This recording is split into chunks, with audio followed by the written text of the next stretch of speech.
আসসালামু আলাইকুম সম্মানিত দর্শক। ইলেকট্রিক কেটলির প্রায় সব ধরনের সমস্যার সমাধান করা যায় স্বাভাবিকভাবেই। থার্মোস্ট্যাট সুইচ অথবা কানেক্টর পরিবর্তন করা যায়, যা মার্কেটে অ্যাভেলেবেল স্পেয়ার পার্টস হিসেবে কিনতে পাওয়া যায়। কিন্তু এর হিটিং এলিমেন্ট অর্থাৎ কয়েল পুড়ে গেলে পরিবর্তন করা যায় না, কারণ মার্কেটে এ ধরনের কয়েল অ্যাভেলেবেল কিনতে পাওয়া যায় না। তো আজ আমি একটি ইলেকট্রিক কেটলির হিটিং এলিমেন্ট পরিবর্তন করব। এটা মূলত পরীক্ষামূলকভাবে পরিবর্তন করব। এক্সপেরিমেন্ট করার জন্য লিক হয়ে যাওয়া একটি কেটলি হতে হিটিং এলিমেন্ট খুলে আমি অন্য একটি কেটলিতে সেট করে দেব। তো এর জন্য এই যে দেখেন, এই যে হিটিং এলিমেন্টটি কেটে গেছে অর্থাৎ নষ্ট হয়ে গেছে, কোনো রকম পাওয়ার সাপ্লাই দিলে এটা হিট হচ্ছে না। তো আমি এখান থেকে এর যে বেজ রয়েছে তা খুলে নিয়েছি। ব্যাক কভার খুলে দেখেন এই যে ওয়াটার সিল রয়েছে, এই ওয়াটার সিলের কারণেই মূলত এখান থেকে পানি লিক হয় না।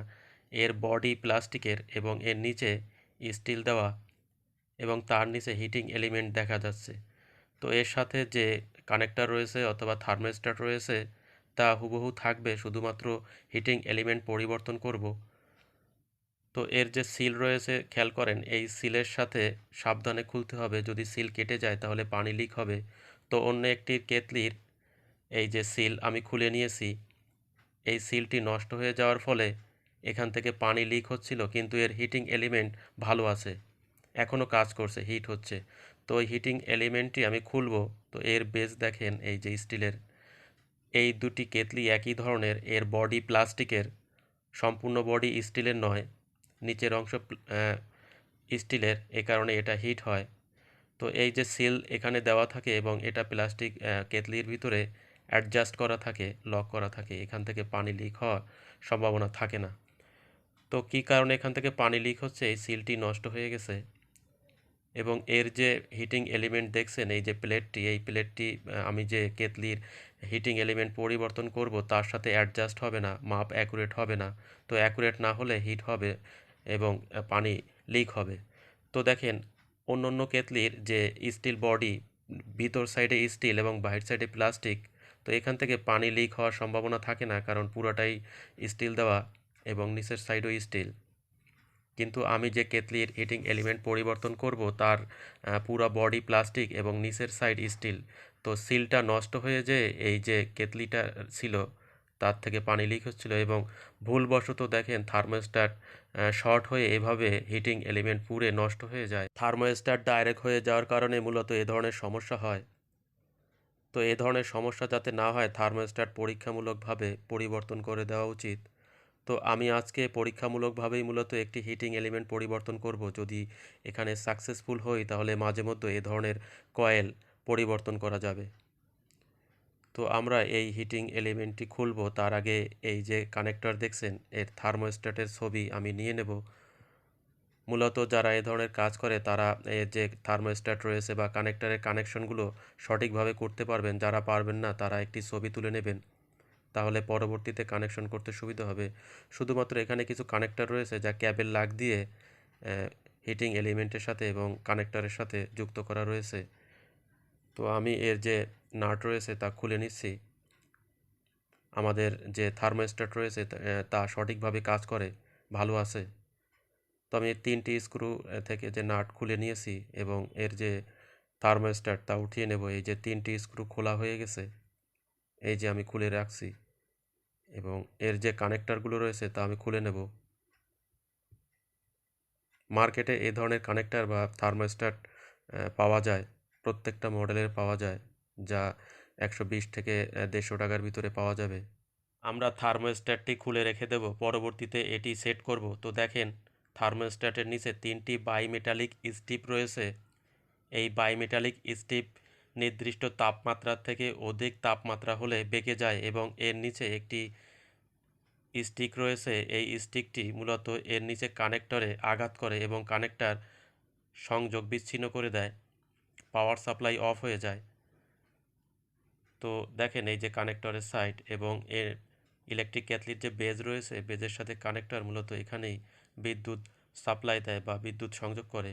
তো এখানে 3টি বাইমেটালিক পাত রয়েছে। অনেক থার্মোস্ট্যাটে 1টি এবং 2টি বাইমেটালিক স্টিপ থাকে।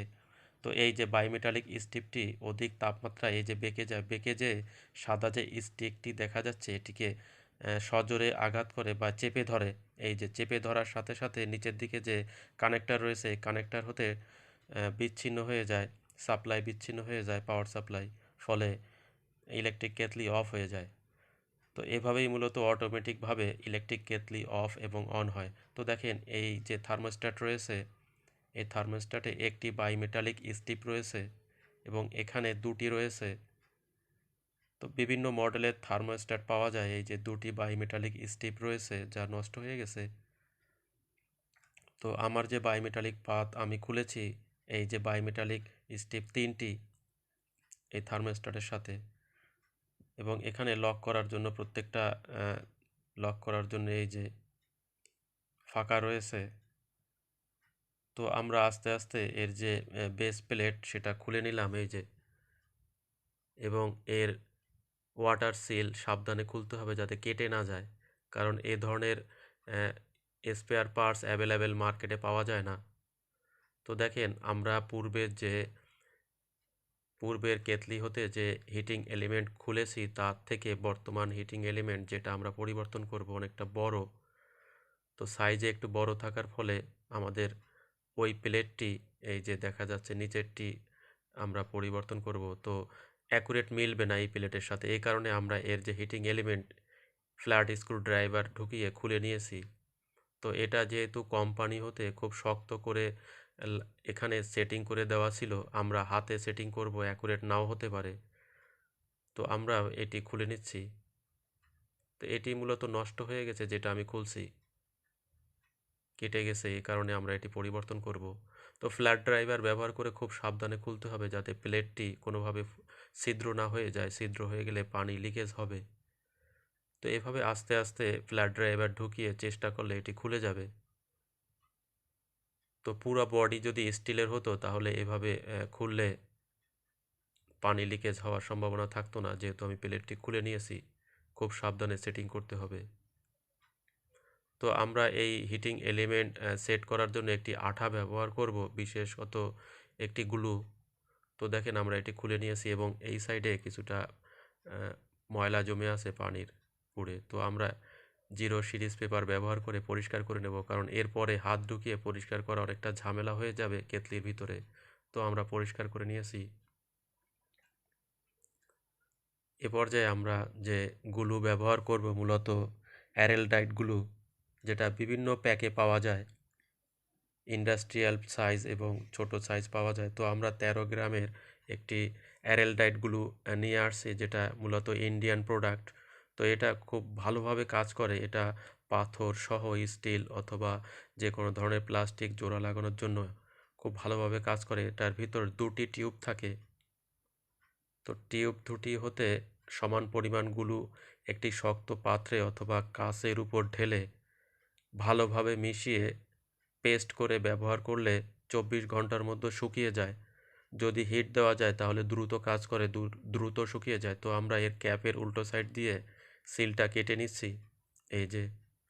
তো এটা অনেক বড় ইন্ডাস্ট্রি সাইজের পাওয়া যায়। আমাদের ছোট সাইজ প্রয়োজন, এর জন্য আমরা 13 গ্রাম নিয়ে আসছি অ্যারেলডাইটগুলো, যা মূলত আমাদের কাছ থেকে 50 টাকা নিয়েছে। তো আরেকটি টিউব হতে দুটি টিউব, আরেকটি টিউব হতে আমরা সমপরিমাণ ঢেলে নিচ্ছি এগুলো। তো অনেকে এটাকে নেগেটিভ পজিটিভ আঠা বলে। তো মূলত নাম এটার অ্যারেলডাইট গ্লু। তো এ ধরনের আরও কিছু আঠা মার্কেটে পাওয়া যায়, আমাদের এটাই যথেষ্ট। এটা অনেক ভালোভাবে কাজ করে। তো আমরা সমপরিমাণ আঠা মিক্স করে ভালোভাবে পেস্ট তৈরি করব। এই পেস্ট আমরা যে হিটিং এলিমেন্ট রয়েছে তাতে দিয়ে ইলেকট্রিক কেতলির নিচের সাইডে লাগিয়ে দেবো, অ্যাডজাস্ট করে দেবো এবং একটি হিট দেব যাতে খুব দ্রুত শুকিয়ে যায় এবং আঠাটা দ্রুত কাজ করে। তো ভালোভাবে পেস্ট করে এভাবে আমি লাগিয়ে নিচ্ছি। আমি যে হিটিং এলিমেন্টের নিচের অংশে আঠা লাগাচ্ছি এটা মূলত ভালো। তো কেতলির ছিদ্র হয়ে যাওয়ার ফলে পানি লিকেজ হওয়ার কারণে মূলত কেতলিটি ব্যবহার করা যাচ্ছিল না। এ কারণে আমি এই হিটিং এলিমেন্ট অন্য একটি কেতলির সাথে সেট করব। তো মার্কেটে এ ধরনের হিটিং এলিমেন্ট বা কেতলির হিটিং এলিমেন্ট পাওয়া যায় না। রাইস কুকারের হিটিং এলিমেন্ট অবশ্য পাওয়া যায়। তো রাইস কুকারের হিটিং এলিমেন্ট কিভাবে পরিবর্তন করবেন তার একটি ভিডিও আমার চ্যানেলে রয়েছে, যার লিঙ্ক আমি ডেসক্রিপশন বক্স এবং এন্ড স্ক্রিনে বা কার্ডসে দিয়ে দেবো, আই বাটনে দিয়ে দেবো, আপনারা দেখে নেবেন। তো দেখেন আমি পুরা পেস্ট হিটিং এলিমেন্টে দিয়ে রাখছি এবং এটা 45 মিনিট পর্যন্ত এভাবে রাখা যাবে, আটা নষ্ট হবে না, 45 মিনিটের ভিতরে ব্যবহার করতে হবে। তো দেখেন আমি হিটিং এলিমেন্টটি এই যে এখানে সেটিং করে দিচ্ছি আমাদের সুবিধা মতো, যেখানে কানেক্টার সেট করে এবং এর যে ক্যাবেলগুলো রয়েছে, ক্যাবেল লাগ বা কানেক্টারগুলো সেটিং করা যায়। তো আর একটু গুলো নিয়ে আমি এর যে সাইডের অংশ রয়েছে ফাঁকা ফাঁকা, প্রত্যেকটা অংশ আমি ঢুকিয়ে দেব এই যে গ্লু, যাতে খুব ভালোভাবে সেট হয়ে যায়। তো যেহেতু এর যে ম্যানুফ্যাকচারিং কোম্পানি তা মেশিন দ্বারা খুব ভালোভাবে তৈরি করে, এ কারণে এটা খুব শক্তভাবে এখানে সেটিং হয়ে যায়। তো আমি যেহেতু হাতে সেট করছি, অ্যাডজাস্ট হতে অনেকটা সমস্যা হবে বা অ্যাকুরেটভাবে অ্যাডজাস্ট নাও হতে পারে।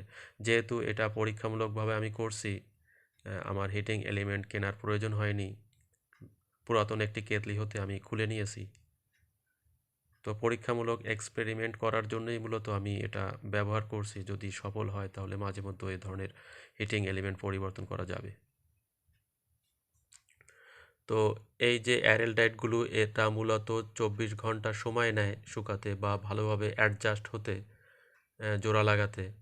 তো একটু হিট দিলে মূলত তাড়াতাড়ি শুকিয়ে যায় এবং ধোঁয়া ওড়ে। তো আমি মূলত হিট গান ব্যবহার করব না। এই ইলেকট্রিক কেতলির হিটিং এলিমেন্টের যে কন্ট্যাক্ট পয়েন্ট রয়েছে টার্মিনাল, সে টার্মিনালে আমি পাওয়ার সাপ্লাই দেব, সরাসরি প্যারালাল দিব, সিরিজ সকেট হতে দিব না। প্যারালাল দিলে হালকা একটু হিট হবে এবং এই হিটে এটা শক্ত হয়ে যাবে বা গরম হয়ে আঠা ভালোভাবে কাজ করবে। তো সম্মানিত দর্শক, আমার চ্যানেলে বেশ কিছু ভিডিও রয়েছে, যেটা মূলত প্রয়োজনীয় টেকনিক্যাল ভিডিও, শিক্ষামূলক ভিডিও, যা আপনারা দেখে নিতে পারেন এবং আমি ডেসক্রিপশন এবং এন্ড স্ক্রিনে দিয়ে রাখবো, আপনারা দেখে নেবেন। তো ইলেকট্রিক কেতলিরও বেশ কিছু ভিডিও রয়েছে, থার্মোস্ট্যাট পরিবর্তন এবং সুইচ পরিবর্তন, মূলত রিপেয়ারিংয়ের ভিডিও রয়েছে, আপনারা দেখে নেবেন। তো আমি এর যে গুলো প্রত্যেকটা জায়গায় ভালোভাবে ঢুকিয়ে নিচ্ছি। স্বাভাবিকভাবে ইলেকট্রিক কেতলি ব্যবহার করলে এর হিটিং এলিমেন্ট পুড়ে যাওয়ার কথা না, অর্থাৎ সমপরিমাণ পানি এবং বৈদ্যুতিক ভোল্টেজ যদি অ্যাকুরেট থাকে, ভালো থাকে, তাহলে পুড়ে যাওয়ার কথা না। যদি জেনারেটরে ব্যবহার করা হয় তাহলে মাঝে মধ্যে ভোল্টেজ বেড়ে যায়, অর্থাৎ জেনারেটরের ভোল্টেজ অ্যাকুরেট আসে না, এই কারণে মূলত আমাদের ইলেকট্রিক কেতলির হিটিং এলিমেন্ট পুড়ে যায় বা কেটে যায়। তো আমার কাছে এ ধরনের বেশ কিছু ইলেকট্রিক কেতলি রয়েছে যার হিটিং এলিমেন্ট কেটে গেছে। তো কেতলির যেহেতু ইলেকট্রিক কেতলির হিটিং এলিমেন্ট মার্কেটে কিনতে পাওয়া যায় না, তাই আমি পরিবর্তন করতে পারিনি। তো এই আঠা ব্যবহার করে পরীক্ষামূলক একটি হিটিং এলিমেন্ট আমি পরীক্ষামূলকভাবে পরিবর্তন করে দিচ্ছি। তো আমি পাওয়ার সাপ্লাই দিয়ে মূলত এর হিটিং এলিমেন্ট গরম করব এবং আঠাটা শুকাতে যাতে সহযোগিতা হয়। তো আমি সরাসরি প্যারালাল সকেটে দিয়েছি এবং পাওয়ার সাপ্লাই দিয়ে দিয়েছি যাতে এটি খুব দ্রুত শুকিয়ে যায়। যেহেতু এ ধরনের আঠা শুকাতে স্লো, শুকাতে অনেকটা সময় নেয়, দেখেন ধোঁয়া আসছে, আঠা পুড়ে এর সাথে লেগে যাচ্ছে। তো এটুকুই যথেষ্ট, এতটুকুই গরম হলে আমার মূলত এটা খুব দ্রুত শুকিয়ে যাবে এবং আঠা ধরে যাবে। তো যা বলছিলাম, ইলেকট্রিক কেতলির যদি এই আঠা ব্যবহার করে হিটিং এলিমেন্ট আমি রাখতে পারি, ধরে রাখতে পারি, তাহলে এভাবে ব্যবহার করব, নয়তো আমি কেতলিগুলি আমার কাছে রয়েছে তার হিটিং এলিমেন্ট খুলে অন্য হিটিং এলিমেন্ট রাং ঝালাই করে অ্যাডজাস্ট করার চেষ্টা করব। তো দেখেন আমার হিটিং এলিমেন্ট সেট হয়ে গেছে এবং আমি থার্মোস্ট্যাট সেটিং করে দিয়েছি। পাওয়ার সাপ্লাই দিলে মূলত এখন হিট হবে। আমি এ ধরনের গ্লু ব্যবহার করে হিটিং এলিমেন্ট অ্যাডজাস্ট করার জন্য সুপারিশ করছি না, সেক্ষেত্রে রাং জ্বালাই করে দেখা যেতে পারে। এরই সাথে সাথে আজকের ভিডিও এখানেই শেষ করছি।